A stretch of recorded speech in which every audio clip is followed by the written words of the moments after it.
మిగిలిన గ్రహాలన్నీ వాడేరా, లేకపోతే అన్ని గ్రహాలు ఎందుకుంటాయి ఆకాశంలో? ఉన్నవి 9, మిగిలిన 9 వీడే, పెట్టు పోన్లే అనేవారు. ఏమైందంటే మనం లక్షలు సంపాదించుకుంటున్నామమ్మా. ఇవాళ సాఫ్ట్వేర్ ఉద్యోగాల ద్వారా లక్షలు సంపాదించుకుంటున్నాం. ఎందుకు రూపాయి బిళ్ళ పెట్టాలి అక్కడ? ప్రతి తమలపాకు మీద 10 రూపాయలు ఎందుకు పెట్టలేమండి కనీసం? ఆ పురోహితుడు సంతోషిస్తాడమ్మా, ఆయన ముఖం వెలుగుతుంది, పెట్టండి. అక్కడికి వచ్చేసరికి బేరాలు గీసేయడం, రూపాయి బిళ్ళలు పండికట్టుకుని ఆంధ్రా బ్యాంక్ వెళ్ళి తీసుకురావడం. మన యాజమాన్యాలు ఎందుక? మన మోటార్ సైకిళ్ళు ఎందుక?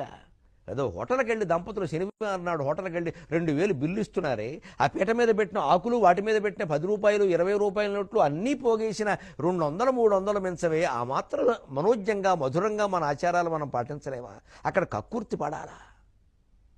పని కట్టుకుని రూపాయి బిళ్ళలు 2 రూపాయల బిళ్ళలు జీవితంలో ఎప్పుడు దొరకనవన్నీ పట్టుకురావాలా? అవి కూడా చెల్లనివి, సత్తువి, చెయ్యని వాడికి మాటలు ఎక్కువ, చెల్లని రూపాయి గీతలు ఎక్కువ అని అవి పట్టుకురావాలా? చెయ్యని వాడికి మాటలు ఎక్కువ, చెల్లని రూపాయి గీతలు ఎక్కువ, అవి పట్టుకురావాలా పని కట్టుకుని? అంత కక్కుర్తి పడాలా? అక్కడ పురోహితులు దోపిడీదారులుగా చిత్రించాలా? అంత దోపిడీ చేసేస్తున్నారా వాళ్ళు?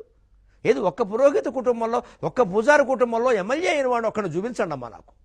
నేను అంగీకరిస్తాను పురోహితులు దోపిడీ చేస్తున్నారని. ఒక ఎమ్మెల్యేని చూపించండి, ఒక మంత్రిని చూపించండి, మా పురోహితుల నుంచి, మా అర్చకుల నుంచి, మా బ్రాహ్మణ జాతి నుంచి.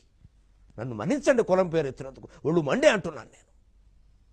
ఇప్పటికీ అర్భకుల్లాగా బతుకుతున్నామే, ఇప్పటికీ 2వ అంగాస్త్రానికి లోటు లేకుండా నోచుకోకుండా బతుకుతున్నామే యావత్ బ్రాహ్మణ జాతి. ఎవడండి మాలో ఎమ్మెల్యేలు మంత్రులు ఎంతమంది ఉన్నారండి?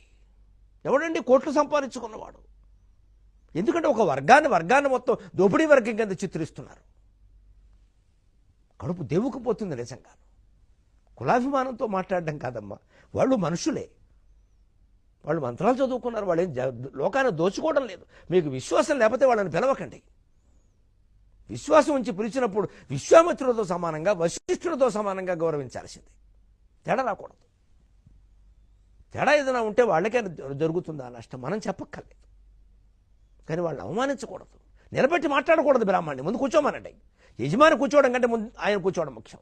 ఆయన వశిష్ఠుడు, ఆయన కూర్చోవాలి. గుమ్మంలో నిలబెట్టి మాట్లాడతారా బ్రాహ్మణ్ణి? అదే గౌరవం. ఆ బాపనాడు వచ్చాడు ఏదో ఇచ్చి పంపించాడు, ముష్టివాడమ్మా ఆయన. వాళ్ళు ముఖ్యమంత్రుల చేతం బ్రాహ్మణుల గౌరవాన్ని గుర్తిస్తున్నారు, మనం గుర్తించకపోతే అలాగా?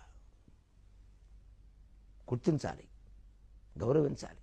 బ్రాహ్మణ భక్తియు, పరిహిత రక్తియు, నిర్మల మతియును, నీతి రతియు విరాట పర్వంలో చెబుతాడు. వాళ్ళని ఎందుకు కురుస్తాయంటే ఎక్కడ బ్రాహ్మణ భక్తి ఉంటుందో, ఎక్కడ పరహితం ఇతరులకు మేలు చేయడం మీద రక్తి ఉంటుందో,